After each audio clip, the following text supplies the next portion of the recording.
Yeah. Chicka. Yeah. Kill Bill and Rev. We don't suck.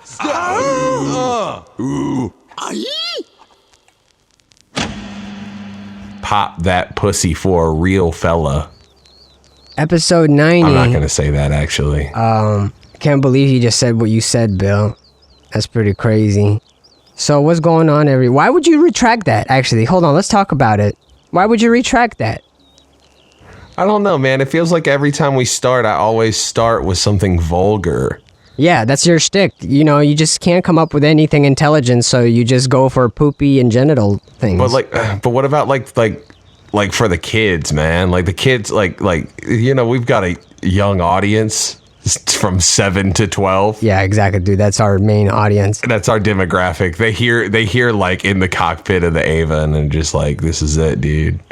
Right, yeah. I'm going to fourth grade class. I'm fucking jamming out. Right, yeah. How you been, man? Let's talk about your leg, because we actually haven't addressed it in a couple of weeks properly. I just like to get an update. How's everything been? It's been pretty good. I've been walking like a lot. Christopher Walken? Yeah, I'm Christopher Walken here. You've been walking.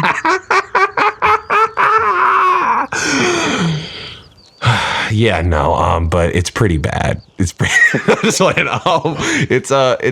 pretty good. I've been walking the dog a lot to try to get exercise and like stimulate bone growth, because that's what the doctor said to do. Right. He was like, yeah, walk on it. Don't overdo it. But I've been, don't overdose. Yeah, don't overdose on walking. And so far I'm clean on that, for the most part. But no, things have been good. I've been clocking in about like 6,000 to 7,000 steps a day. Not bad.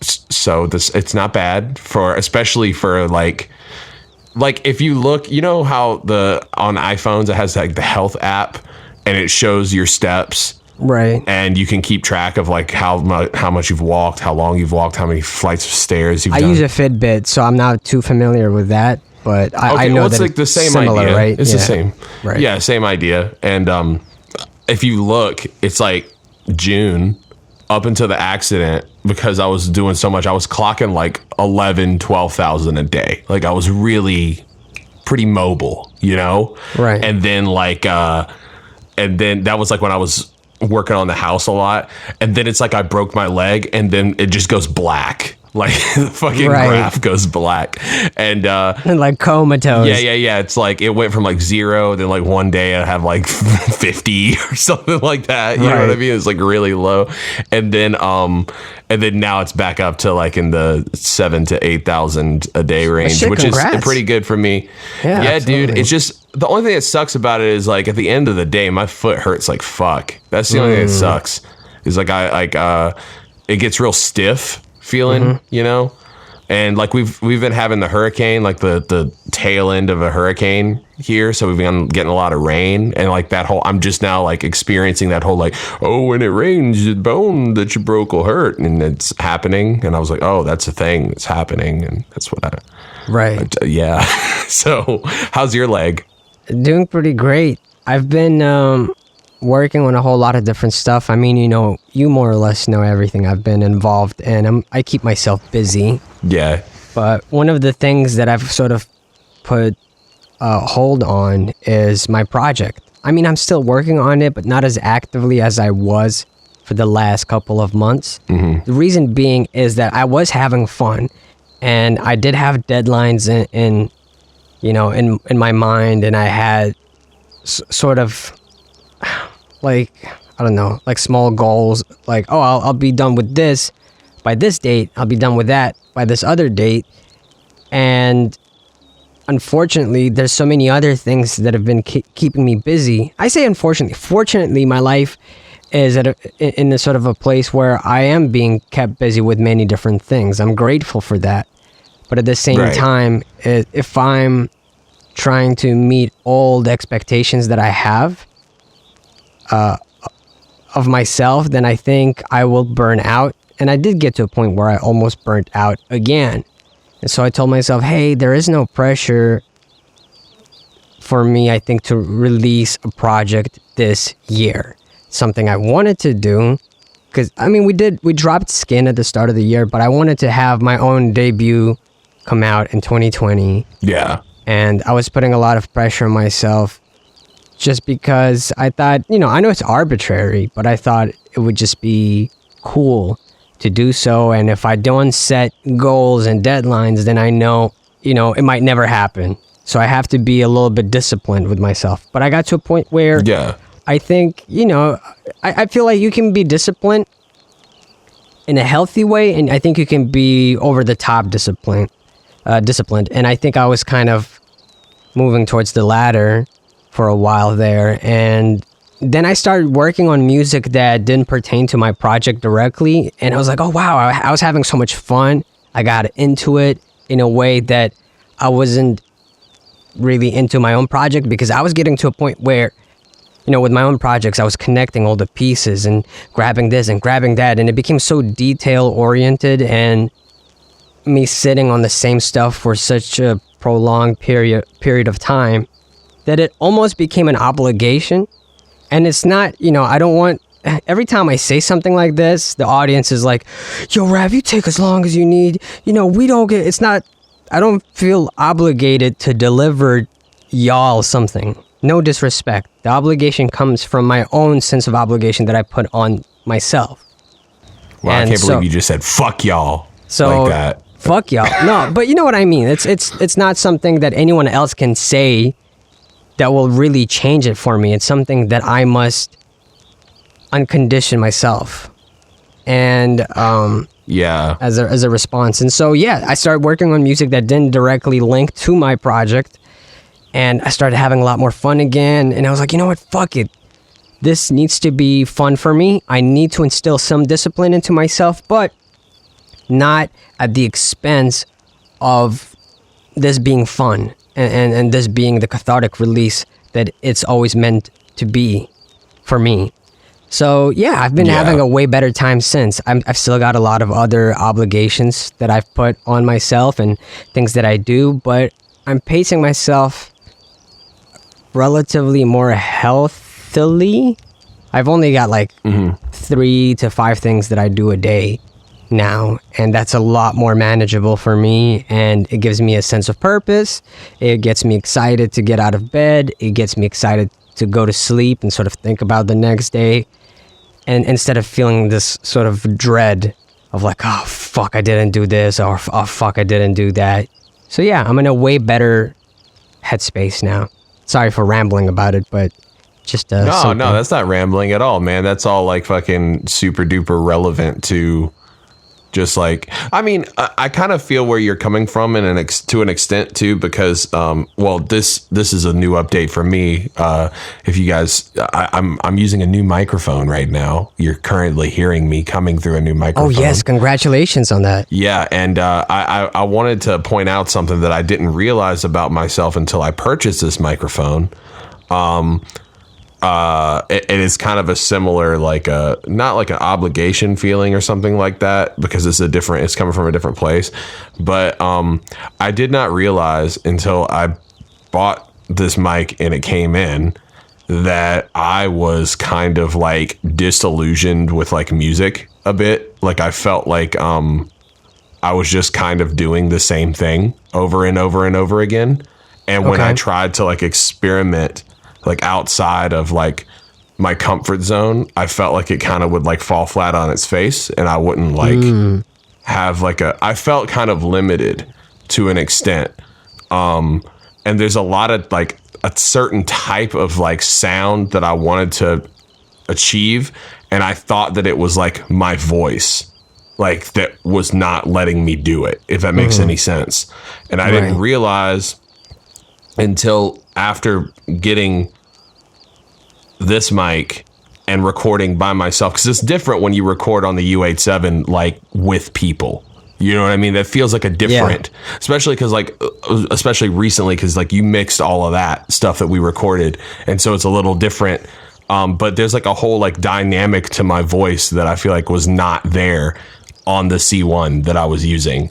And Right, so I yeah. got this TLM 103. I got a pretty decent price on it, and fucking it came in, and I've been like trying to record a lot of stuff on it, and I'm like excited. I'm so excited. I know that most people listening to this podcast probably don't really care for the technical side of things, but the TLM 103 shares the same capsule as the U87, which is not the microphone I'm using right now, but it's the one I record my music on, and it's the one where I'd say you maybe recorded half of Ramona on. You know, Backwoods was on it. Yeah. Black Coffee. I think Abandoned almost too. all of Ramona, because like it was that's like true. I know Black Coffee I did on the C1. I remember Okay. that. Oh, really? I And thought you re-recorded it. No, I don't think I did. We re-recorded Chinatown, and we re-recorded no, I'm pretty sure the Black Coffee was on the C1. Okay, because I thought the things that were on the C1 were the songs that were on C1 were Conversations with Gravity. Yes. What was Ola on? I don't remember. Ola was. I actually think Ola was a U87. I think that was like one of the first ones we did. I think you're right. Yeah, I think you might be You right. know what? Actually, I don't know. It might have been on a C1. I can't remember. I think I might have did that one by myself. But Backwoods is. I don't know. remember comparing. You know, just in the corner by myself, comparing the vocals on Backwoods with Conversations with Gravity, which, you know, I think to the average listener, the difference is maybe almost non-existent. But I remember just hearing like, man, there's so many like frequencies or dimensions to your voice that you hear on Backwoods and Chinatown that you just don't get to hear on some of your other music. But honestly, your C1, and just to clarify, because I feel like there's lots of C1 microphones, you were using what brand microphone? Studio Project C1. Studio Project which C1, I thought not Behringer C1. Someone told me it was a Australian microphone, but apparently No, it's American. It's American, but it's made in China. So Right. it's I will say the one thing I've noticed, and I don't know if it's just the recording environment that I'm in, or if it's maybe the proximity or some other factor, but I will say I think the TLM sounds warmer than the U87, like in the low end, like kind of like it feels like very like big on the low end in a way that I don't recall it feeling on the U87, like almost a little too much in some portions. Okay. You know, it's like That's I had to like interesting. really I have no idea. I mean, as I said, they use the same capsules, but Yeah. there are minute differences between them. Yeah. But that's the thing is like I like that. Like I kind of like how it's like almost like blowed out on the bottom if I get really close, because that makes this like kind of unique rasp sound that I don't think I was definitely not able to do on the C1. Like it just doesn't Right. pick up the same way. And I also like how like if I do like any like really low vocals where I'm talking really closely into the mic, it's like you can pick out almost like the little granules of sound, you know, like it's like a granular synth, and you can see the little like dots. It's like you can hear that, you know. And that's really cool. And just recording, like I just did two things so far. I recorded something that I want to do for my album, which I'll probably end up re-recording, and it was kind of like a test, and I sent that to you. And then I did a feature for this other dude that I said I was going to do a feature for, and I like how that turned out too. It's like very different. I heard that. It's really good. I like it. Thanks, man. And yeah, I want to like sit down and just like, I don't know, it's just got me excited to work on music again, because like I just feel like I was just kind of like, I think I was like legitimately like depressed and didn't know, if that makes any sense. I get it. it. I just was kind of like I was just kind of like, yeah, I could do a song or I could not. You know what I mean? That's kind of how I felt. Well, now you have a whole new world of mixing sort of open up to you, right? Because you can do more now. Well, yeah, and it's just like it makes me feel like powerful. Like it feels like going from Super Saiyan 1 to Super Saiyan 2, like that level of difference. And I thought even when I got it, dude, the thing is fucked up. Is like I remember getting it and I was just like, man, I felt for some reason like it was going to be like this incremental difference, like this tiny difference. And I was like, oh, like no one will even really notice. And then I remember setting it up And I was just like, but I was excited. I was like, shit, yeah, man, I'm setting this up. You know, it's going to be cool. And I remember recording it, and my expectations were like lower than they should have been for some reason. And I remember being like, whoa, what the fuck? It was so cool. Yeah, no, it's super cool. And it's such a great microphone. TL-M103, U87, and most U87 clones are so good for vocals because they're just, it picks it up neutral, pure neutral style, right? Where it manages to capture all those frequencies and tones that maybe cheaper microphones can't sort of pick up or distinguish between, some other tones. So with those kinds of microphones, it becomes so much easier to mix because you can isolate certain things, you can heighten certain things. You can do more precise mixing, which is great. And I think, yes, to the average listener, we could make way more affordable mics sound great and practically indistinguishable. But, when we're mixing, we know the difference and we know how much harder it is to mix one over the other. So, for instance, I have recorded songs on the Rode NT2A, such as And That's Me. And, telling someone, hey, but I prefer using this other microphone that's $3,000 more expensive. Will they be able to hear a difference that's worth $3,000? No, and honestly, neither would I.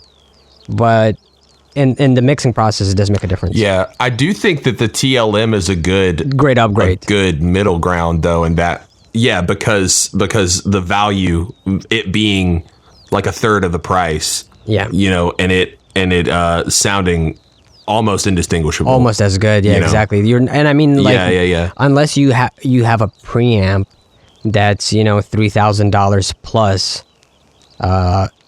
in terms of its cost, you're not going to tell much of a difference. And I don't know about you, but I'm not sitting around with a $3,000 worth of preamp racks and all that.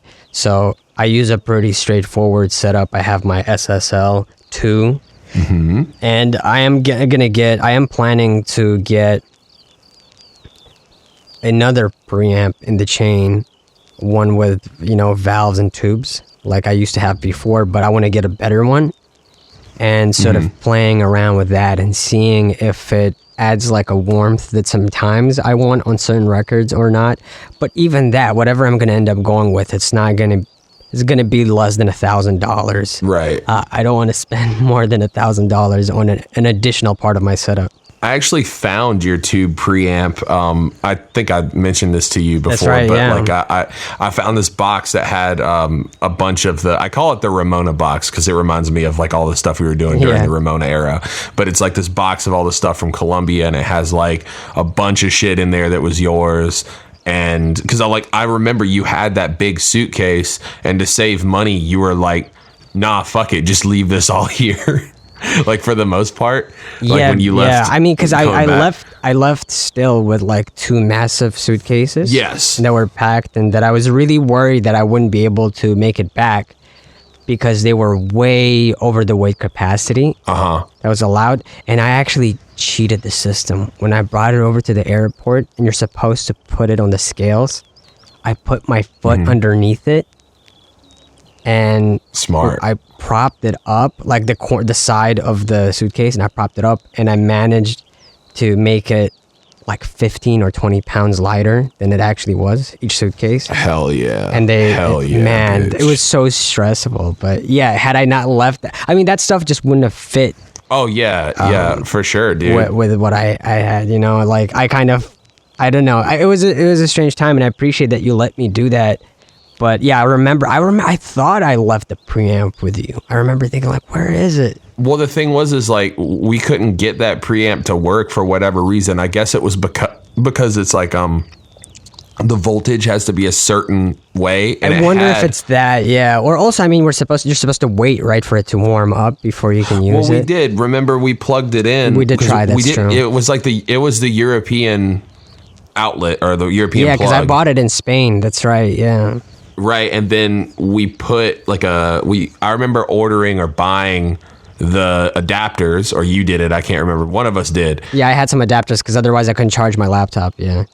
Yeah, that's what it was. And we plugged it in, and then we like waited for like fucking like 20 minutes, and then it was just like not doing anything like at all. Yeah, that sucked ass. I remember, but whatever. It is what it is. It's feel free to sell it or throw it away. I honestly don't mind, because whatever I'm gonna go. I kind of want to keep it.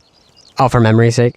Yeah, it looks nice. I like how it looks. Yeah, I don't like. I mean, I watched when I found it, I looked it up, and for some reason in my head, I thought it was like really expensive. Oh no, And no! No, it's like Very not a really expensive one. And I watched like a few videos, and I actually watched someone use it with a TLM recently, and it made it sound better. Like it was nice. It was a. I mean, it's not like crazy, like a crazy difference, but it was still nice and noticeable. You know.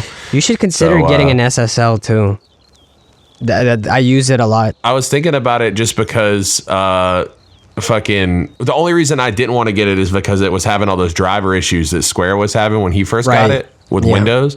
But I feel like they've probably ironed a lot of those out. And if they can't, like if it doesn't work, then I can just send it back, I guess. Right, because didn't you try to even look up some of those, like people talking about it in forums and threads, and you couldn't find anybody mentioning having issues with the drivers? Might have been a very specific thing with Square Setup. Yeah, it might have been because I think he built that PC, and I think that's one of the problems when you get like when you build PCs is sometimes like, oh, like if you didn't install drivers just right, then what can you do? But also, like, I'm sure they've updated it since then as well, because that was when it first came out, and it's been like what, like 6 months or something, right? Yeah, I think so. I think it's been longer than that. Yeah. Yeah. So I would be surprised if they haven't updated those drivers, because I know like the Focusrite drivers have changed drastically. Like they're completely different now. Yeah, like they used to have like a program, and mine doesn't have it. I don't know if it's just specific to me, but it used to have a program that like you could go in and like change, like slightly change things like in there instead of doing it manually, which is kind of cool. But yeah, I don't know. I have some kind of issues with this one. Like as we're talking right now to you right now, I sound like an N64 for some reason. Yeah. That's something I can't figure out. You know, things like that. It's just specific with Discord. So I don't know why. I see. Yeah, that's interesting. Yeah, I don't know. It is what it is. It is what it is. As long as it works. And I want to do stuff like that. Like, I don't know, just like get some kind of preamp, even if it's not like a super expensive one. Or like the big thing I'm doing right now is like trying to build the sound panels like you sent in those videos. The fucking it's like the like insulated sound panels of the 4-inch thick ones. They're like made of fiberglass. I'm getting the same ones. Yeah. Yeah, I want to make some, but I'm really bad at arts and crafts stuff. But my mom is really good at it, and so I'm thinking maybe she could help me out. Yeah, and it's not very expensive. You know, that's what is an appealing factor in all of that, is that it's really not that expensive, and especially if you have a sort of a tight space for everything, then you can really make it work. So I'm still trying to set something up on my end that would be semi-permanent. Right. And my partner and I, you know, we've been talking about what we could possibly do, and she had a lot of brilliant ideas. So we're gonna probably act on that within I don't know, sometime maybe this month even. So that's exciting. That's a really good idea, dude. I also just want to say shout out your girl, man, because she always comes through with like killer ideas. I've just noticed that about her. Is like anytime like you have like an issue, it's like she always like slides through and is maybe you could do this. I mean, she's she really always smart. she's very solution oriented, very smart, and very supportive. So yeah, I'm very grateful. Well, for the thing with those is that those are as nice as you make them look if you do them yourself too. So like you can make them.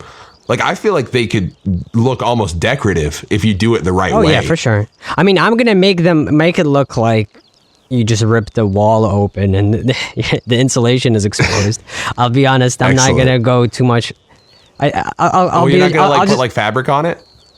I don't know. We'll see. I'll just be like, oh, it's a rustic feel. No, there's a reason why you should do that, because fucking that fiberglass is bad for you.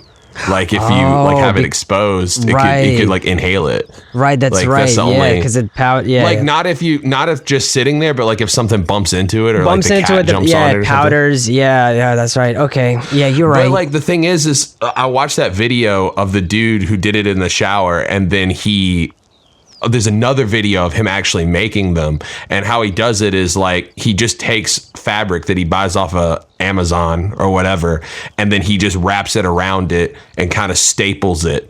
And what I'm gonna do is I just want black. Like I just want it to like look, so it just looks like these big black squares. Yeah, and that's it. I think I'll make the same thing. Yeah, more or less the same. Yeah, and so he does some other shit too. Like he has like one of those things where it's like it's like an Amazon list, but it goes to different websites to where you can get them the cheapest or whatever. But he runs like wire through it, and then instead of like command strips or anything, he just uses a command hook and hangs it. Yeah, and that's genius to me. Yeah. So I think I'm probably going to do that, because it's like I don't want to like fuck up my walls. Yeah, you know, because at the end of the day, it's all about, you know, for me at least, I'm not one of those gearheads that's just like, I need a million different things that I should be able to do. Like, oh, I want my vocals to sound like this. I want my vocals to sound like that. I want my vocals to sound pretty clean. And I have the right microphones for that. I have my SSL2, which also has the 4K button, which adds that like little bit of analog like spice to it. Yeah. I may want to play around with tube preamps, as I said, possibly, but that would be just for a very specific kind of warmth that I'm looking for a few songs here and there. But overall, I just want to be able to come in, hit record, hit stop, and go like play my games or whatever the fuck I want to do. I want it to be all about streamlining the processes I have in place right now, and just making the whole process of making music, recording anything and everything a lot more efficient overall. And so that's what I'm trying to work on. I think one of the appeals to like getting some kind of tube preamp for me as well is like, especially like a rack mount one, is I have a desk that has 2 rack mount slots in it. Like it's like made for musicians, like for mixing and stuff.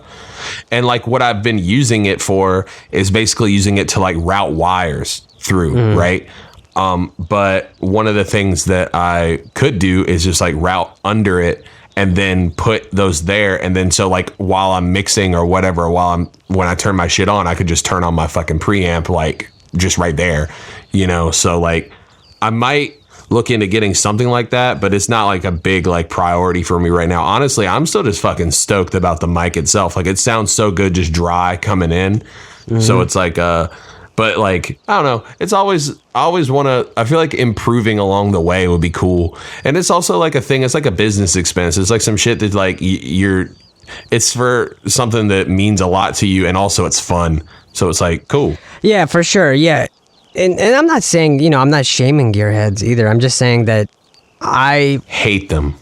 Probably not going to be upgrading microphones from the U87. I've had the U87 for, I don't know, about a decade now, and I don't need something. Well, a lot of people, the U87 is like the be all end all. Right, like, but what I'm saying is I may get like 1 or 2 mics here and there that are very specific sounds. Like I might get, you know, a dynamic Shure mic for performance style recordings, where again, I'm still just going to be using it to record with it, but it's got that like, you know, up close, already compressed sounding sound to it that I would like to have if I just want to, you know, cup the microphone and spit into it and kind of go for, I just don't know, like a very different thing to something clean. If I don't want to go with a clean sound, and I don't want to, and the thing is, I could emulate that with the U87, but I think it's just so much easier if I could just grab it, hold it in my hand, you know, and so I might get that, which is cheap. I have the MKH 416 that I'm using right now for podcasting and Let's Plays, again, because it's so perfect for that kind of stuff, right? Just having, that's it, but I'm not looking to spend much money on any other equipment anymore. It's just now sort of creating a good enough space that's semi-permanent for recording, at least for the next couple of years or so, just so that I'm able to come in and out of it. Because I'm not one of those people who are like, man, now I would really love to have this piece of gear because then my music would be good or something like that. You know what I'm saying? Like my setup, my go-to setups are pretty straightforward. Plug, record, and that's it. So well, I feel like a lot of times the people that think that way, it's not even like that. I think they're just enamored with the gear. Yeah, exactly. I get it.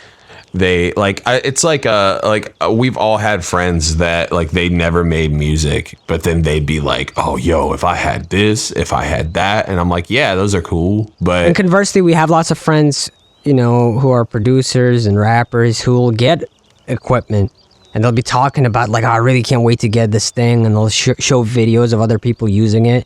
They'll get it for the first week or so, they'll be all about it, and then kind of like go back to just, you know, their old ways. Yeah. And we know lots of people who do use all their equipment, but at the end of the day, most of the work that they do is just the mouse. You know, the mouse, and that's it. Yeah, man. Like on the side of production things, I totally feel that though, because like Kubrick's, but Kubrick's has been using the fucking koala like a motherfucker. He's got lots now. he's got so much equipment, but his go-to usually is just like the mouse, and I think probably the same for you, right?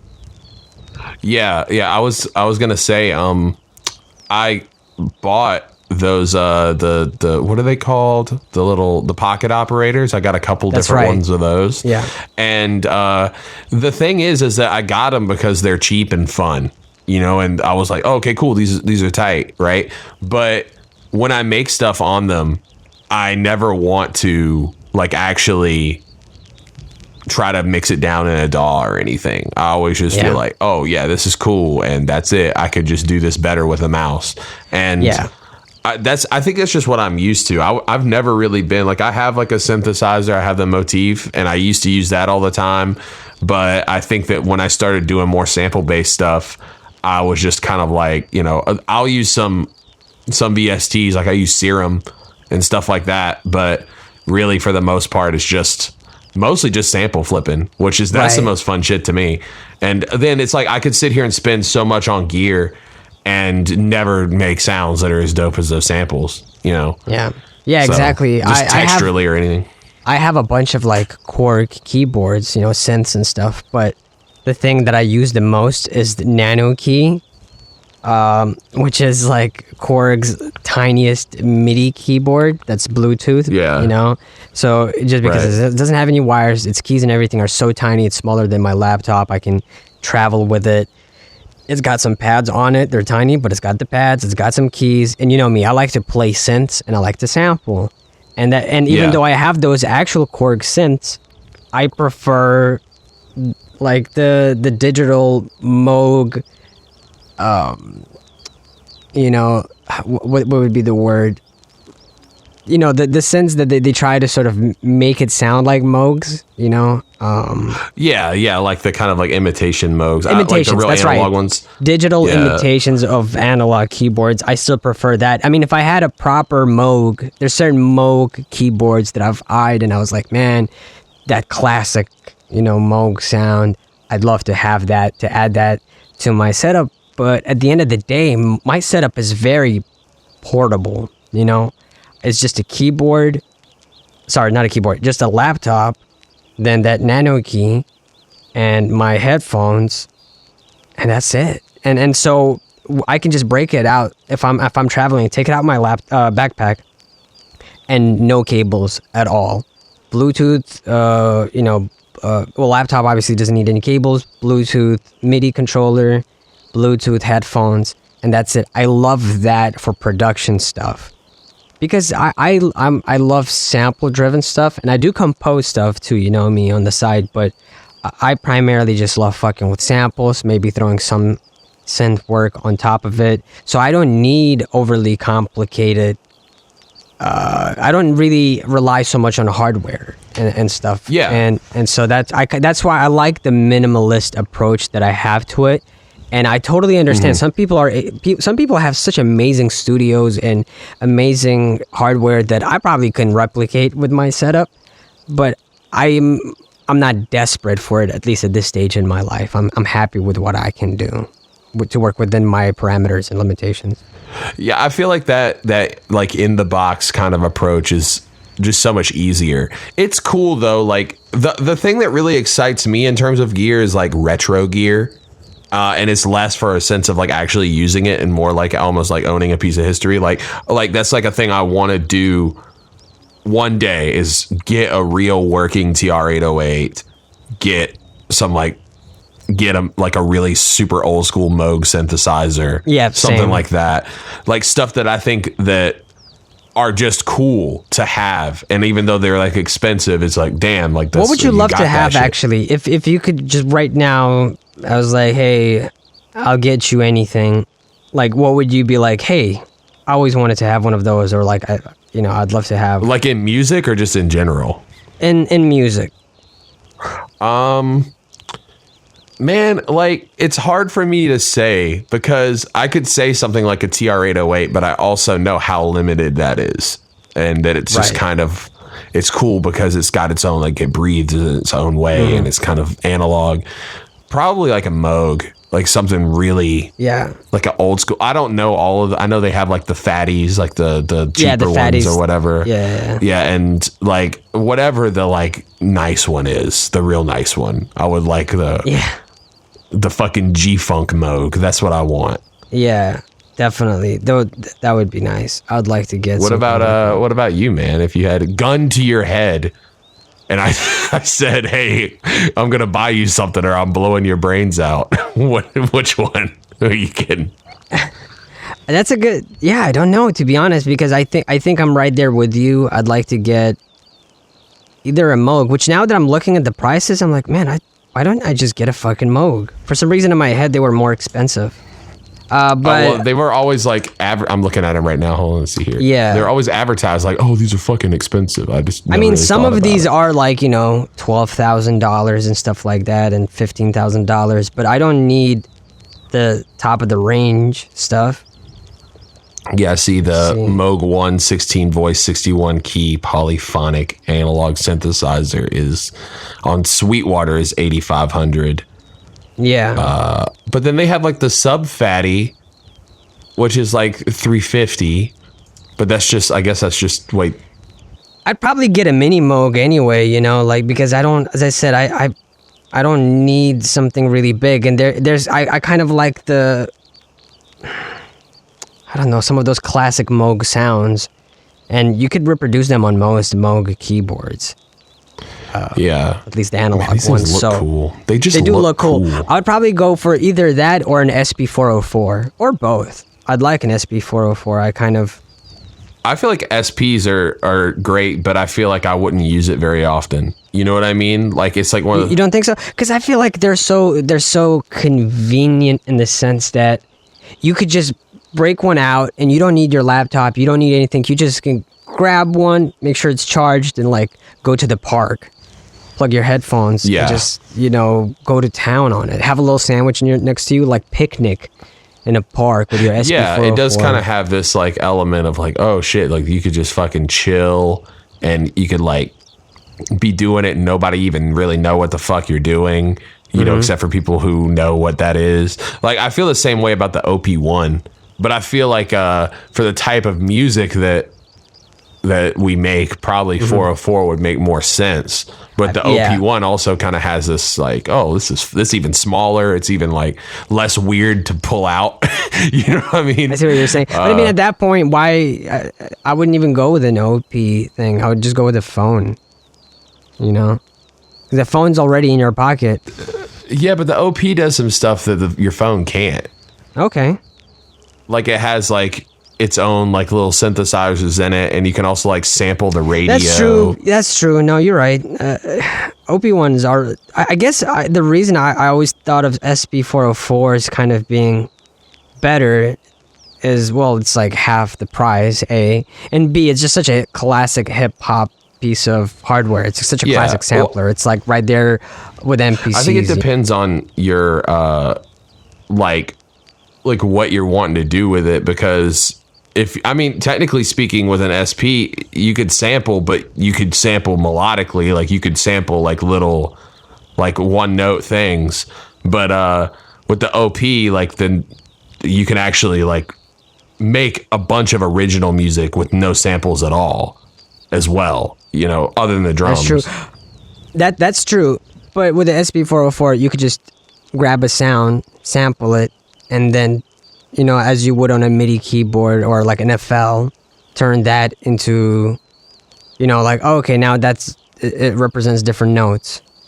So you'll sample someone going ha, and then ha, and you could jump around, and that's your instrument right there. Yeah, but I mean, you could do that with the OP as well. You could, but again, I'm just saying SP404 is cheaper, and I'm just telling you right now that the OP1 is the best thing since sliced bread, you know? I think OP1 is definitely better if you're not just working within, you know, hip hop and very kind of, I don't know, basic plunderphonic sampling.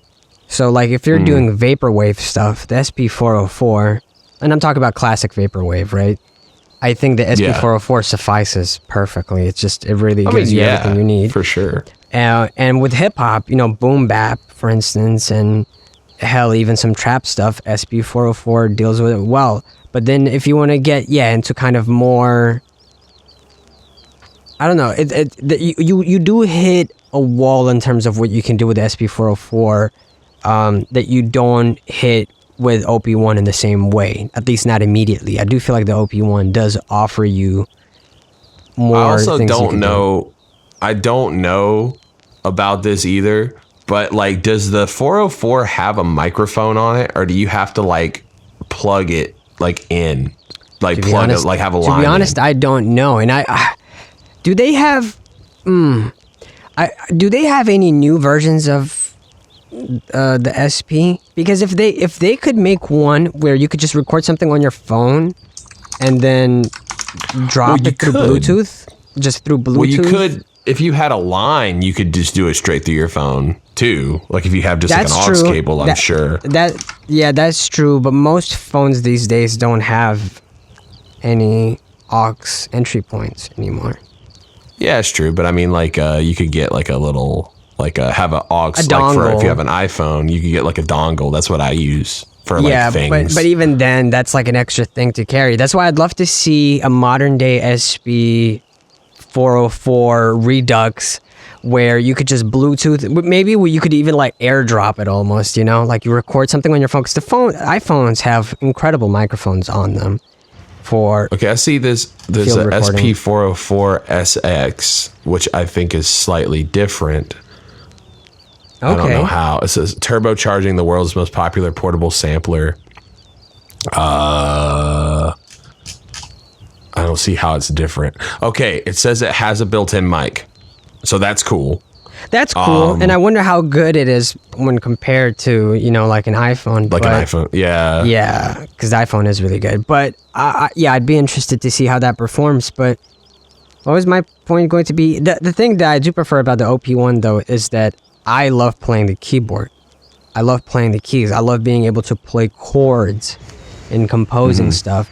And with the SP404, I don't think it would be impossible, but that'd be super challenging and unintuitive. And so you could do it. You could definitely do it, but it would be like more trouble than it's worth sometimes. Exactly. You know? It's just I think you'd be not having fun. You just like be like, I have to work against the limitations and parameters here to make something that would be so simple on just even the most basic MIDI keyboard. You know, so. But the SP404 looks cooler to me. I know the OP1 looks nice and clean and futuristic, but the 404 has that, like, I look at it and I'm like, crunchy. Like, it just looks like I could hold it under my one arm and like high five the ghost of New Job is with the other, you know? Yeah, for sure, dude. It definitely has kind of a yo, I'm a hip hop producer, you know. I don't know. It's funny. I can definitely see. I'm looking at there's like so many different ones. Is the 404A? What's the difference with that? Yeah, there's lots of different versions. You remember rock battles? Yeah, dude. I did that for a little while. So for those who have no idea what the fuck we're talking about, could you sort of give a breakdown or like a summary of what rock battles was? Okay, I don't know if it still exists. I think it's not a thing anymore. So Rock Battle was this it was this website where like it was aimed at producers, and you could sell your beats to rappers on it, kind of like SoundClick or Track Train or something like that. I guess saying SoundClick now sounds funny. Track Train, or sell leases or exclusives. But there was this other element to it where everything was beat battles, like it was beat battle culture. And so basically it would be like so and so would challenge so and so to a beat battle, and then when they beat that person, depending on how like their experience points, they would gain experience points, almost like a video game. You would rank up as you go, right? And they had tournaments that would kind of determine who was who, like who was the big bad wolf of fucking Rock Battle. And actually, it's funny, is like I know the dude who was #1 on Rock Battle for the longest time, who is also the same man who gave me my first crack of FL Studio, and also the same man who produced Doing Your Mom for Ray William Johnson, which I've talked about this before. Is this dude named Young Breeze, who is like an incredibly talented producer, but he also produced Doing Your Mom. And yeah, dude, he fucking he was the #1 Rock Battle guy. He won all the tournaments, and he was just like unfuckwithable at the point, at that time. But this is like 2007 to 2010, maybe. Then everybody just moved to SoundClick, and then they had beat battles on SoundClick, but it was all just through the forums. This was like I remember Rock Battle in site. 2007. I remember being aware of it. Like, there was Let's Beef, and Rock Battle was like the producer's version of that. And Let's Beef was basically just this terrible place on the internet where, there used to be this trend. I don't know if it still exists, but you know how like under certain beats on YouTube, you'll see people just writing their bars out and verses and stuff. Yeah, it's still key styling. It's a disease. It's a disease, right? And but it's a disease that stretches back, decades. I remember I was afflicted with it in 2005 or 2006. Had to go to therapy for it. And I was on some sort of like hip hop blog. I used to go to all sorts of hip hop blogs, and I started a beef with someone in the comment section, and we would go like, 8 bars for 8 bars, and I would like write mine out, send them, and then 15 minutes later come back to my computer, refresh the page, and see if they responded. And then eventually somebody was like, "Yo, y'all would like Let's Beef." And then I was like, "What's that?" And they're like, "It's a place where, you get to, people don't judge you for your disease. And you go there and it's just people battling each other with, you could record vocals, but everybody was ass and the audio quality was trash. So most people just kind of stuck to writing out, lyrics, and you battled people and then people voted. Same as with Rock Battle where people did the same thing with beats. And I remember, if Let's Beef had that competition where if you got first place, you got to battle Lil Flip, which was a big deal back then. In terms of Rock Battle, I think I've maybe only partaken. So funny sounded. It's so strange, right? I think because he was like, the king of freestyling and stuff like that, and that's kind of how they framed it. And Rock Battle was so funny looking back at it. It was so funny because I remember like the banners and the site like images, it was always just like 2 dudes, which is supposed to, I guess, represent 2 producers battling each other, and they'd have like oversized clothing because this was the late 2000s, and so think Soulja Boy Tell 'Em, but everybody dressed like that, right? Like that era. It was real. That was a real thing. So that Crank That Soulja Boy, era of Soulja Boy, right? And then they, underneath their arms, they would have like, one dude would have like the MPC 4000 and it's a massive, the big fucking thing, fucking sampler, which by the way, I know exactly one. what picture you're fucking talking about. Let me see if the Rock Battle still exists. And it was like, and I used to have that thing is fucking heavy, so I just remember seeing that like the photographer was like, "Could you just pick it up and hold it under your arm? That would look sick." And he's like, "Okay." And I'm sure that man's arm is broken now. And then the other dude had something else. I don't know. I don't think it was a sampler. I think the other dude had a motif or something, like just a really big keyboard. Yeah, that was really funny.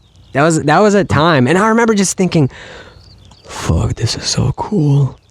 Yeah, You know? I thought it was cool too. I just want to say, just real quick, Rock Battle still does exist. Oh my god. When I clicked on their link through their Twitter, it gave me a like security warning. Yeah, but I did not okay. heed it. I kept going, and I'm That's a looking good- at it right now. It's a good sign.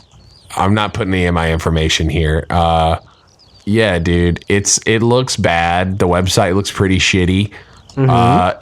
It look. I mean, they still appear to have, people on it. But yeah, dude, I'm gonna see if I can find any of the old pictures though. That's the thing. I'm really trying. I'm to, sure if you go on Google and like you explore Google Images, I'm sure we could dig something up. Oh, dude, I found it. I found you the exact. They both are dressed like exactly like Mike Jones. Oh my god. Like they've got like. Hold on, I'm about to send you the image, dude. You're about to fucking. Oh, You're about wow. to flip, dude. And I found an image that's gonna probably, I don't know how familiar you are with Let's Beef, but if you are familiar with Let's Beef, then you'll remember that they had a character creation thing that Yeah. I forgot they had. All right, let's see what you're. Oh wow, that's hilarious. Yeah, okay. That is the NPC 4000 on the Yeah, left. he's holding the 4000, dude. That thing's like it's like it's the thickness of two of him. It's so thick and so heavy, especially if the hard drive's in there. And the other dude is just holding a laptop. Never mind. But Yeah. I thought it was way more extra than that. It's got fucking Rockwilder on the side. yeah, Rockwilder. Oh my god. Yeah, that's right. He was the little flip of Rock Battle. And then I mean, but I definitely remember there were many other pictures too. And there was definitely someone who had just a long ass keyboard, because I found that kind of funny back then.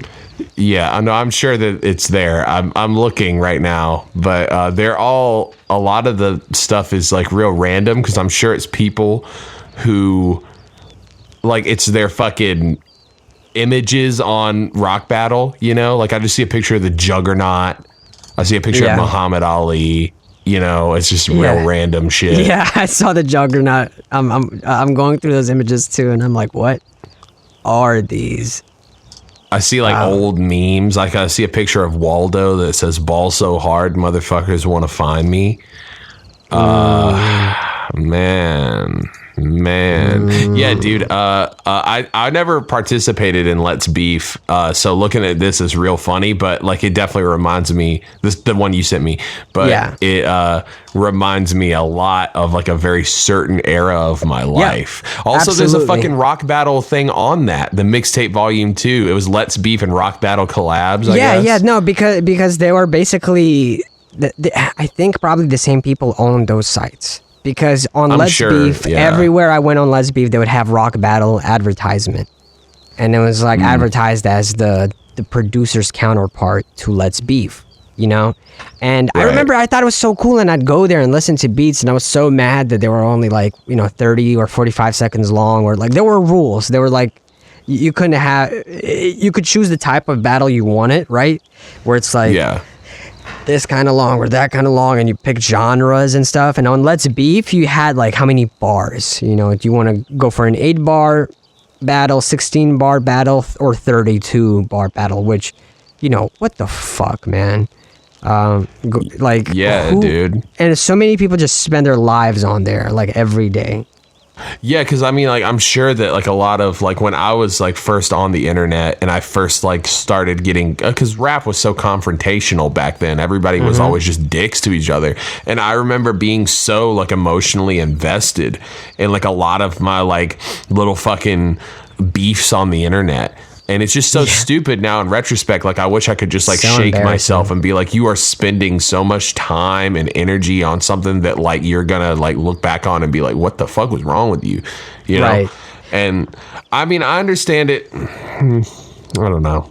I feel like there was an element of like, it felt almost like, how Pokemon gives me the feeling of like competition and like who's got what kind of Pokemon, or in certain shonen that like, oh shit, he's got that and he's got this, which one of them is gonna win? And something with like Rock Battle, now looking at the photos, like the dude holding the NPC and the other guy holding the laptop seems funny, but back then I was like, yo, those are their weapons of choice.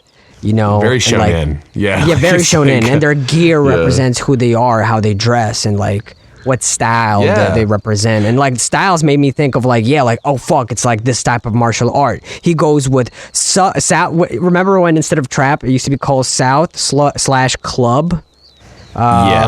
Yeah, so like that's his style, and his style is New York boom bap or crunk, yeah, and it's like, man, who's gonna win? And it was just like so exciting. But you're right, it was very confrontational, and everybody was so deeply insecure and just needed a hug. And these were like communities, which I think everybody needed. Everybody needs communions, but you know, they were based on confrontation. Whereas now, I think it's so great that there are so many collectives and net labels, although I'm not a fan of net labels, but I do think it's, no, I think, I don't know if I was talking with you about it or someone else, but I was talking to someone, I think I realized why hip hop, when you start off, or at least when we started off, was so confrontational and ego driven, is because if you were in a band, a high school band, and let's say you're the drummer, then if you're feeling kind of low or you need motivation, then maybe the bassist will have it, or the vocalist will push you, and then you push them and support them. Like, yo, you killed the drums, dude. Like, yo, man, the way you were slapping that bass made my pussy wet. Like, bro, let's not forget Jamie killed it on the vocals. And it's just like you get that energy and motivation from others other than yourself. You don't have to rely on yourself. But within rap, and especially back then, again, I don't know what it's like now, but back then, yes, there were rappers in my school, but I was the rapper, and I was like one of the first ones, and I was the main ones, and it was kind of like funny for people. You know, that people be like, yo, I'm a rapper too. Yo, DJ Mouse in the house, you know, and just say funny shit like that. And it was kind of just funny. Wow, he's rapping. Isn't that funny? You wouldn't get support the same way, you know, who would understand what you're trying to do and that this is fun and fulfilling for you. So you had to find it within yourself. And then you look to, you know, the Source magazines and the XXL magazines and Vibe magazines and the Beef DVDs and Smack DVDs and all these things, and you see that all these heroes, all your heroes are just like, yo, I came up on my own, yo, I did my own shit, nobody believed in me, blah blah, and it's just like, man, so masculine and independent. And then, you know, you grow up and you find out that half of those dudes lied and they had plenty of support, you know, as most people do, but I needed to hear that. I grew up without a father. You know, my mom was a single teenage mom. We were growing up in the slums. And so when I came out of that, I still never really had a father figure, but I found it in hip hop. I found it in all these male figures in hip hop who just seemed invincible to me. Like, man, they really know what they want to do. They don't give a fuck. They know they're the best. Even if we don't agree, they know they're the best. And that gave me, that pushed me to find confidence in me, undeserved confidence, you know, that narcissistic confidence that honestly was super necessary for me because I wouldn't find it anywhere else. And it got me to stick by hip hop despite maybe some people not taking it seriously when I was, you know, 12 or 13. And now I'm so happy that we have, like, you know, our collective exociety.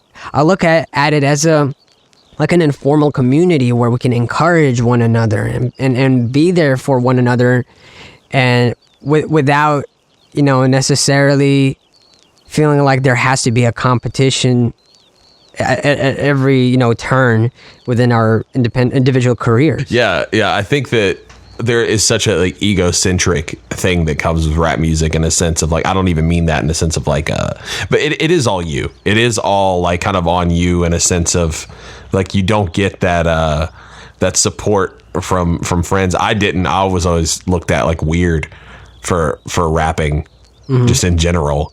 And I think that I think the beef stuff, like, or just confrontation online kind of goes hand in hand with that too, because everybody, that was how they found their worth. And I felt like if I can't out rap this person, or I can't just rap good, then like I'm failing as like a rapper. all That's the right. time. And I was like, if it doesn't fit like my criteria in my head, then it's wrong. And it's just weird, man. It's weird because now I don't feel like is. that at all. I think Right?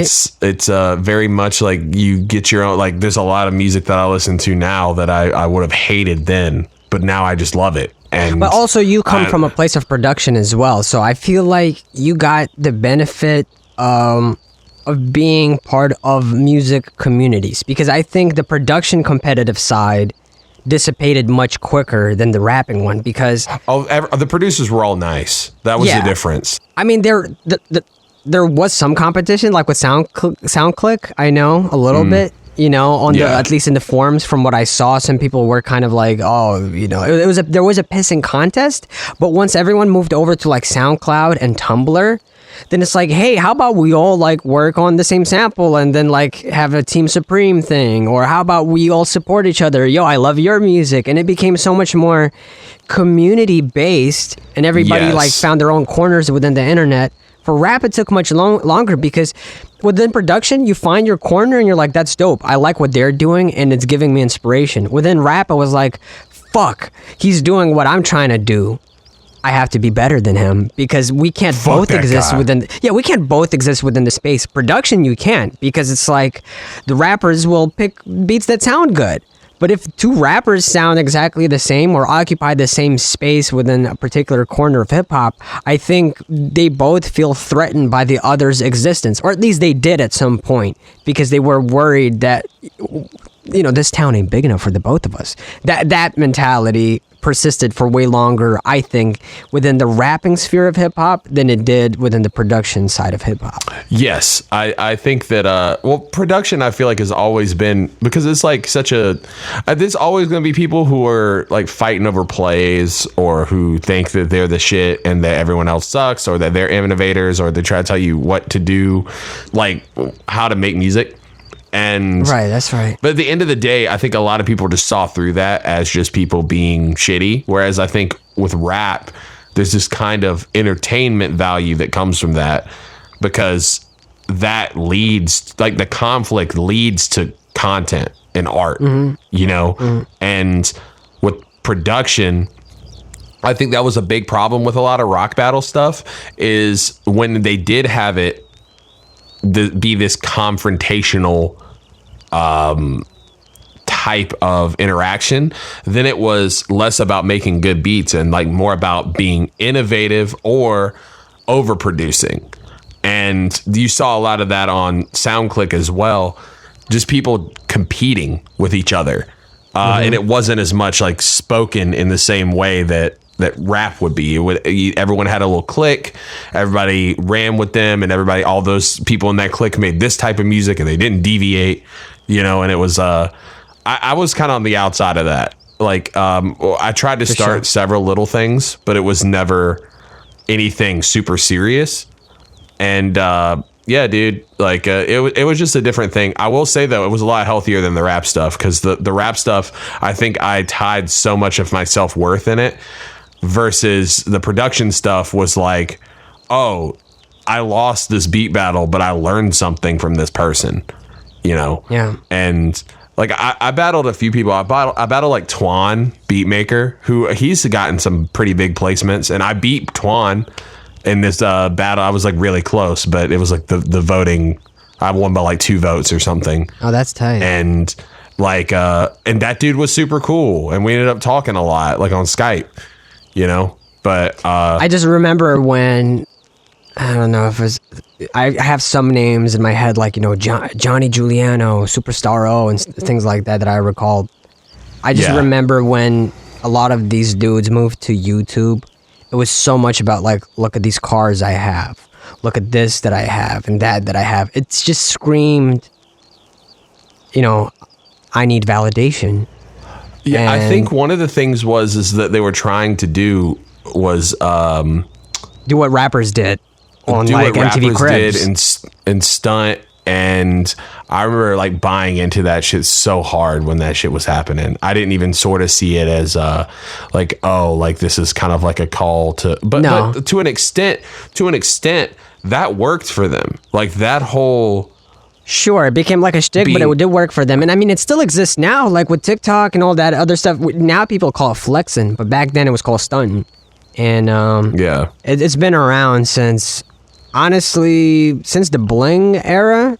Actually, even prior to the bling era, right? Okay, would you define the bling era like early 2000s, or did it start in the late 90s? Well, I would say it started late 90s, but it like became big in the 2000s. Right. Okay, so you and I agree, because I say late 90s because, you know, you got Puffy, Mace, Biggie, and Hot Boys.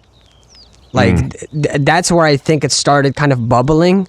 And then early 2000s, you know, with Wayne as an independent artist, 50 Cent, all of that. That's when it started to really it really came into its own, and it was elevated.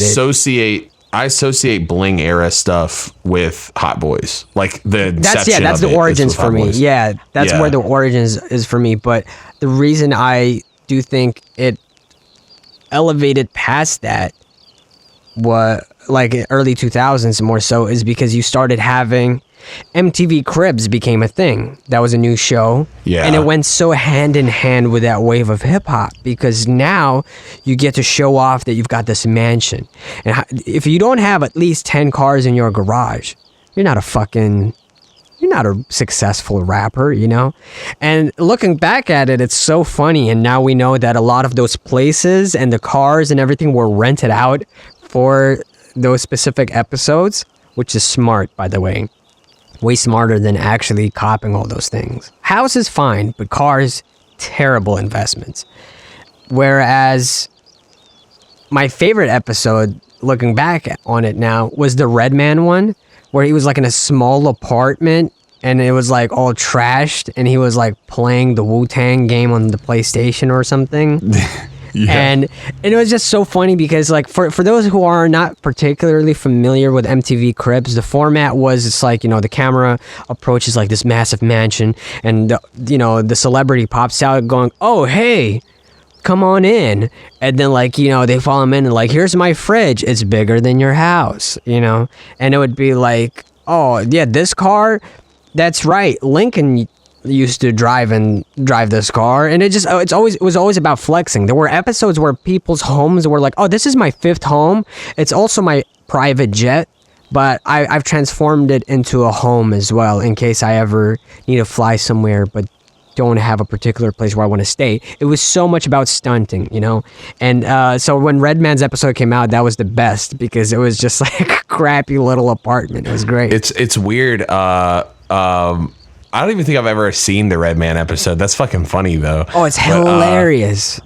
It's amazing. But it wasn't even just rappers. It was like any kind of celebrity. Oh yeah, celebrities of all kind. But the rappers were the ones that went above and beyond. I think I remember Fat Joe showing his wardrobe and showing like the sneakers and saying something like, I don't know if I'm remembering this wrong, but he was like, "I never wear the same pair more than once. Like I never wear the same pair twice." It's just like, once I put it on, I walk down my throat. Yeah, I never wear them again because, you know, I'm Fat Joe. I'll never, because I'm fat. Because, you know, I'm fat and the shoes, they rip. No, it's well, you know, these shirts shrink, so when you wash them, so I can only wear them once. Yeah. And I just remember it being always kind of over the top. Oh, sorry, my alarm went off to clean the cat litter. Yeah, it was just that, dude. It was always over the top. The Redman episode one was like, if you gotta watch it on YouTube. I'm sure it's somewhere on YouTube, Bill. It's hilarious. But that went, you know, hand in hand with the bling era, because 50 Cent started having the most, you know, we already had, what's his name? Hype Williams was making the most of the popular hip-hop videos back then. Back then, every hip-hop music video you saw on MTV cost at least $1 million, right? That was just a very different time. That was a norm. That was the norm. You usually go into a music video with either usually, I think on average it was like $2 million, and you get Hype Williams to produce something that, looking back on it now, it just looked like the same format over and over not again. Worth $2 million. Exactly. No, no. I mean, it made for some cool videos here and there, but it just wasn't worth the amount. And So you have that you always had that, but then 50 Cent started, really emphasizing like, oh, this is what you have or don't have, and this is what I have. Like with Window Shopper, that was, I feel like such a transitionary mainstream song, because it was both a diss that was like a major hit on the Billboard charts, but also, it was all about like, oh, look how we have all this shit, and this is what defines success. And so a lot of people, I think, just looked at that as like, okay, so that's where the bar is in terms of success. It's materialistic things, which isn't very anything high new. Bar too. But it was a high bar, right? It was just the first time we saw something like that. I mean, we've seen Biggie talk about it in the 90s, but not like 50 Cent, not anything like 50 Cent. It was a different attitude entirely too. Like, it's like kind of like I feel like Biggie was just like, cool, I have this nice shit. This is nice. My life is different now. Versus like this, like, I have this, you don't, cry about it. Right. And 50 Cent was very much like the 6ix9ine kind of mentality of his day, although, I would say way better music and probably a better person overall. But it's the thing that 50 did was just, he would make it really cool. He made really popular songs, but yes, I think it combined the Blink stuff with the confrontation. Kind of like, oh, he would be laughing to the bank on his way to the bank. He'd have this money and he would stunt in ways that others couldn't, and he would point that out as like, well, how can we compete? It's where it shifted from who can rap better to who has a higher net worth, right? And that's where the shift occurred. Was that a good shift or not? It's not for me to say. I just think it was the natural progression of things in terms of pop culture, hip hop, and all of those things. And it ended, I think, in 2000, and was it 2007 or 2009 when Curtis went up against the Graduation album? Yeah, I remember that. And the thing was, who's gonna outsell? And I remember, man, everyone was like, man, so many of us were like just hoping Kanye West would outsell him. But I remember thinking, like, it's impossible. How it could, like, it's 50 Cent, you guys have to put it in perspective. Get Rich or Die Trying is just like, there's very few records that could ever perform like that. That like, had a cultural impact that's so weird to me. I mean, it makes sense. Like, it makes sense on paper why it did so well. But there was this cultural impact of like, your mom knew 50 Cent songs. Yeah, now everywhere. It was like over. Your mom it was almost listening over to gangster rap. It was like the summer of 2003. It was just the biggest thing. You come back to school, and now on every desk in your school, somebody's etched out 50 Cent. It was. Yeah. He was the biggest artist, like eclipsing Eminem at one point. And I think it changed the world. Get Rich or Die Trying, just the world shifted and everything just like was new and different and became different. And so it was him going up against Kanye West, who was still at that time known as like, oh yeah, the dude who produces for Jay-Z and a bunch of other people we like a lot, right? And Common and Mos Def, and he had these 2 amazing albums under his belt, but it was still, he was the underdog, 100% the underdog. Yeah, I didn't think he was gonna do it. And Kanye West outsold 50 Cent in the United States alone, only there, because 50 Cent outsold him by a large margin overall. But the competition was how many numbers they would move within the US. So Kanye West won that. 50 Cent got the most money out of the whole situation. But that's when I think everyone kind of looked around and thought to themselves, like, the 50 Cent era is over.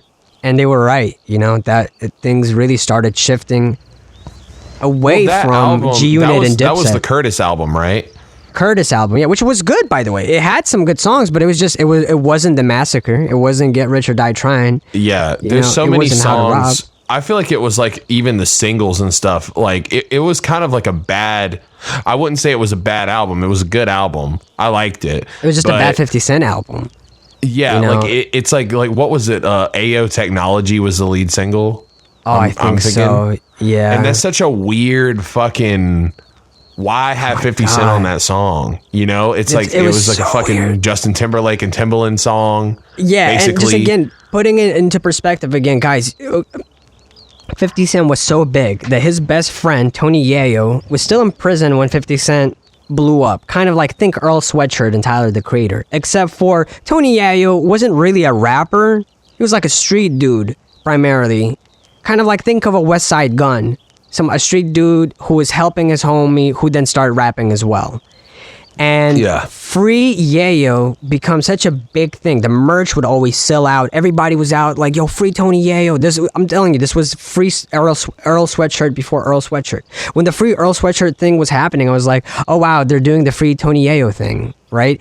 And Tony Yayo comes back and sells a platinum record, I think. He puts out a platinum album. He didn't even That's fucking insane. he didn't even fucking rap before then. And he put out an album that I didn't own it, but I had a whole bunch of friends that owned that Tony Yayo record. I always didn't like Tony Yayo very much when I was younger. I kind of Except for that one bar. There's that one bar you told me, you recited about her pussy tight like an airplane bathroom.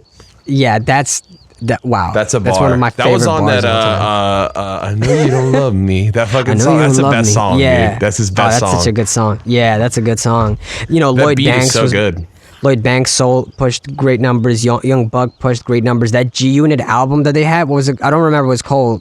Loyal to the Game. I don't remember what it was called, but that sold amazing. That had I Smell Pussy on it, right? I Smell Pussy on it. It had so many good songs. That was a great album. Then The Game joined them, and he came out with a documentary, which was at the time such an amazing album, and that was like what 2004 or 2005. That was such a phenomenal album, and it had Dre producing everything again, and Mary J. Blige on it, and he had, I think, Eminem on it and all that. It was, and 50 Cent. Oh, what was it? Hate It or Love It. You know, like in my opinion, the best Game and 50 Cent song. That's a great song. It was such an interesting era. Good too. Yeah, it was great. And then that era also was like the Dipset era. I also associated with, like, late 2000s was also the Dipset era, and they actually beefed. At least Cam and 50 Cent did. And it was so entertaining as a hip-hop fan because I liked both. You know, the Dipset were definitely the underdog, but you also wanted to side with them because they were funnier and they were like rappers. You know what I'm saying? There was this element in Dipset that was like they had, even though they were kind of comical in a way, like they had this like air of believability about them that kind of I don't really think 50 Cent had. Not anymore, right? Not anymore at that point. You know, it's kind of like he all of those dudes had made their money and were just making music about stuff they did 10 years ago. Whereas like he was no longer the How to Rob 50 Cent. He was like the kind of rapper who's been famous for 20 years now, but still talking about how he used to sell crack when he was a kid, you know? They're like, okay. Yeah, and I'm almost positive that 90% of Dipset at the time was involved in some sort of drug thing. Like, I'm pretty sure they were doing something illegal, you know? And I think that doesn't necessarily mean the music was better. I mean, I like Dipset in a very different way than I like 50 Cent. Very much so. But I think that, like, I don't know, man. It's like you hear a fucking Hell Rel record and I believe every word he says. You know what I mean? It just sounds like, that one song, there was a song where it's like just gun sounds, like him just doing like my Mac go, blah, my Gat go, blah, my 40 go, blah, blah, blah, blah, boom. And just like, I remember first hearing that and like, that was like, it's kind of weird because those types of beats kind of aged better, not in a sense of that I think they're better music, but they sound like you could hear that on the radio today. Like I could hear that beat now and not be like, oh, this sounds like 2004. you know? Yeah. Yeah. But it was interesting at the time because, you know, Dipset had that Jay-Z association because they were all like, you know, The Rock, you know, so it was like Kanye, Jay-Z, Dipset, the Locks as well, of course. And then everything hit the fan. Shit hit the fan. And a lot of those dudes were also just, constantly getting into trouble. But what was interesting was like when 50 Cent and Cam started beefing was that 50 Cent started transitioning into, he started his own social media empire, thisis50.com, which was huge at one point, you know? Yeah. I used to go there for hip hop news all the time. And he started doing little meme videos where he would like shoot little videos of himself like being silly and dissing people, and then he bought a bunch of equipment and started shooting music videos himself so that he didn't have to spend millions on music videos for his diss songs, but they would still have music videos. And he would put out like mixtapes dissing rappers at the same time as they would put out their albums. Like when Fat Joe put out, I think it was like either an album or a mixtape called what was it, Blood in the Sand or whatever? It was 50, Elephant in the Sand. I think it was Elephant in the Room, but then Elephant in the Room. That's what it was. It was Elephant in the Room. Elephant in the Sand, and it was a picture of him. 50 Cent did Elephant in the Sand, and it was Fat Joe on the beach. Yeah. Yeah, and you could like see his butt crack a little bit, like it was like a paparazzi that's right. picture. Elephant in the Room was an album, if I recall correctly. Elephant in the Sand was a mixtape that had more downloads on DatPiff that week, like over 40,000 or over 50,000, than the amount of records that Fat Joe was able to sell that week, which was an important thing for 50 Cent to do to mock him. Again, you have to think the perspective of like competitiveness and how well you do rather than how well you rap necessarily. And that was just a strange era, but that was the transition point where rappers started actually, hey, what if we shoot these music videos independently? And they weren't great, but that was an interesting transition because people started saying like, oh yeah, you don't have to spend millions of dollars to shoot a music video that works for your song. And this is something that people within other genres of music had been doing for a while now.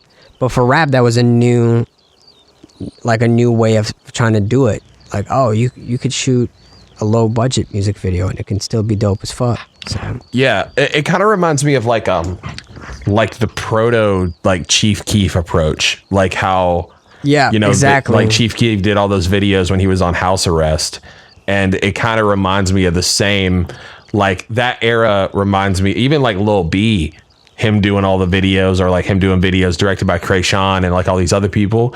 Like it was like people realized that you could take like a relatively cheap DSLR camera and make a video that was at least passable, some of them really good, you know, and they didn't need to spend $1 million.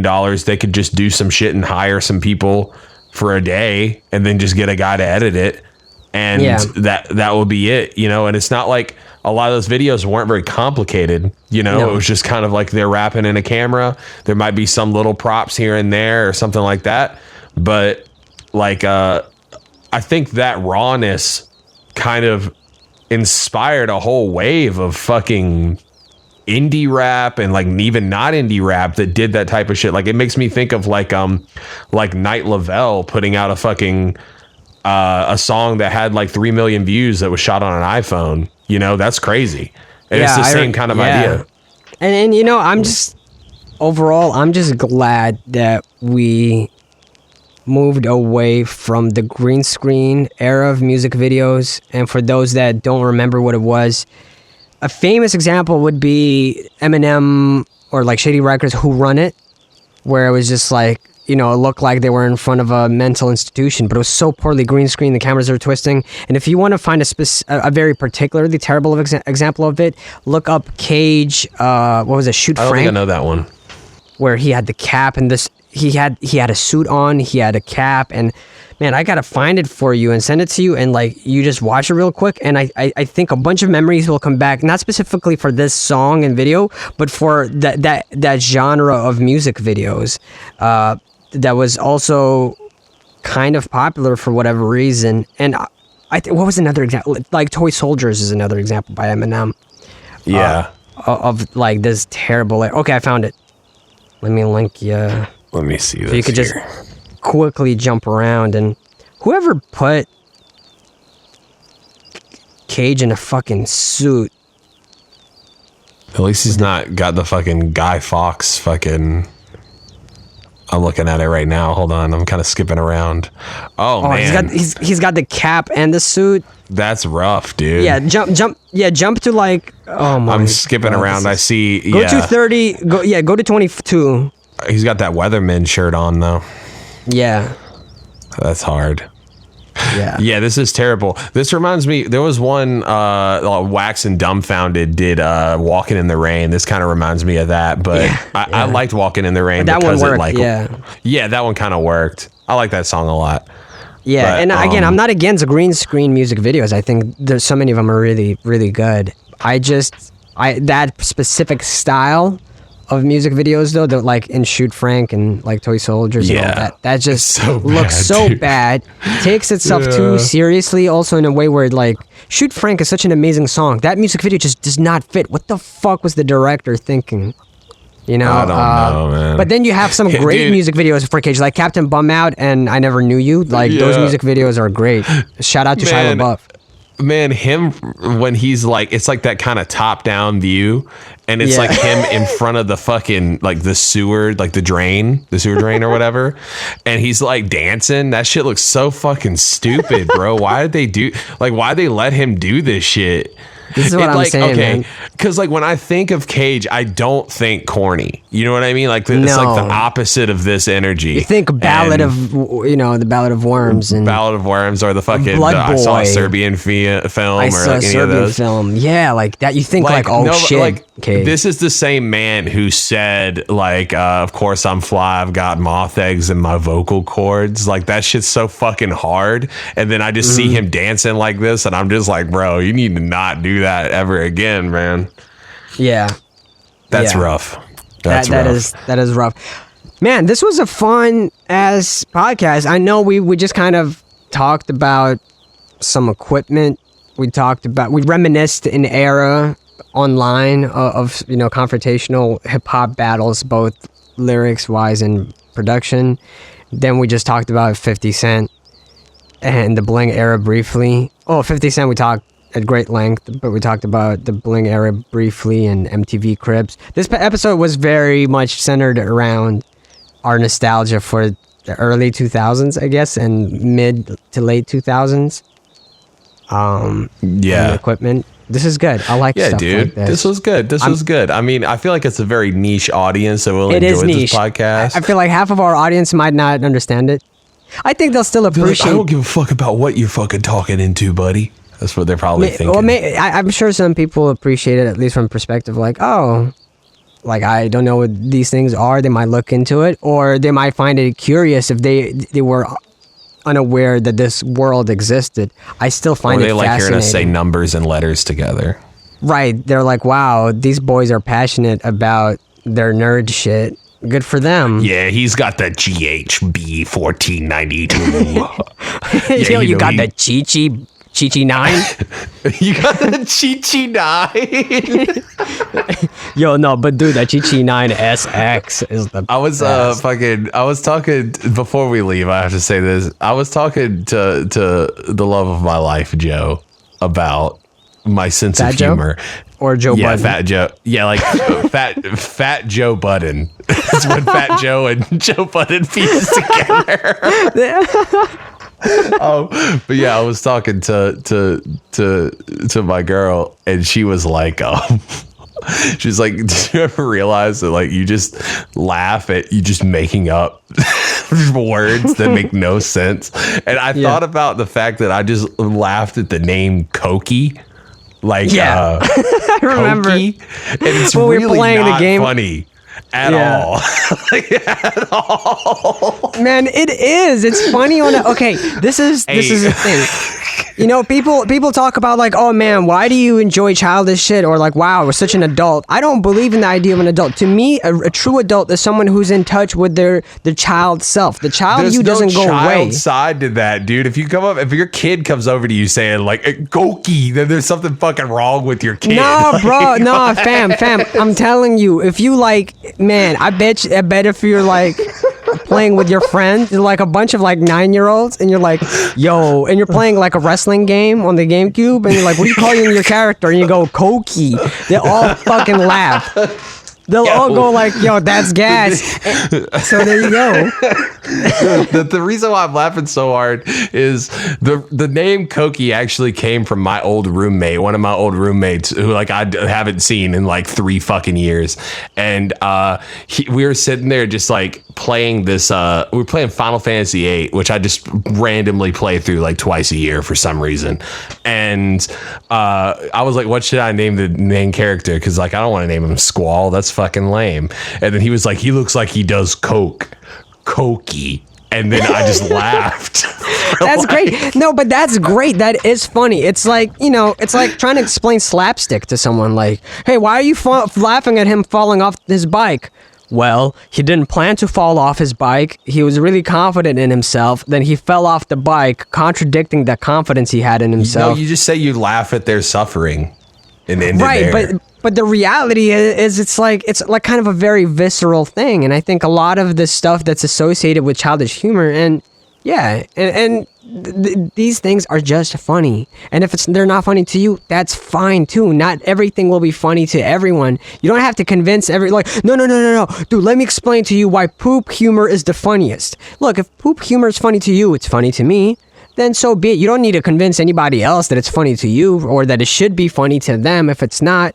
It is what it is, man. And I'm trying to be in touch with my child self because I feel like I abandoned my child self for a big portion of my life. And I went through a lot of trauma growing up and a lot of repression. And I feel like you owe it to your younger self. You owe it to yourself to make poo-poo Koki jokes. I think so. You owe it to yourself growing up to get in touch, reconnect with that child self, and not make peace with it so it flies away like an angel into heaven. No, you gotta find a way to coexist with your child self because I feel like it's so fundamental to the foundation of your being. But anyway, that's maybe for another day, and I mean, y'all, it's in a lot of my music, so I don't really like talking about stuff that I put in my music because you could just find it there. What the fuck are you even talking about, dude? What are we doing? What I'm saying, man, is poop is the foundation of my being. All right.